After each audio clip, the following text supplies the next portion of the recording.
ఐరపండు story చెప్తాను పడుకో అమ్మా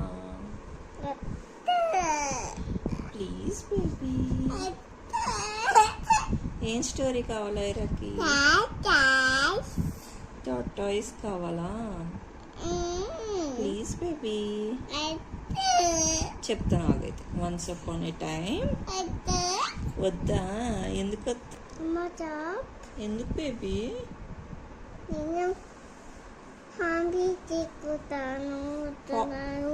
పాప్కార్న్ తెచ్చుకుంటావా? ఎందుకు బేబీ? అదేమైనా మూవీ అనుకుంటున్నావా? మూవీ కాదు అది, జస్ట్ స్టోరీ. స్టోరీ వద్దా నీకు? మూవీ పాప్కార్న్ కావాలా? పడుకోవడం మళ్ళీ నాటకాలు.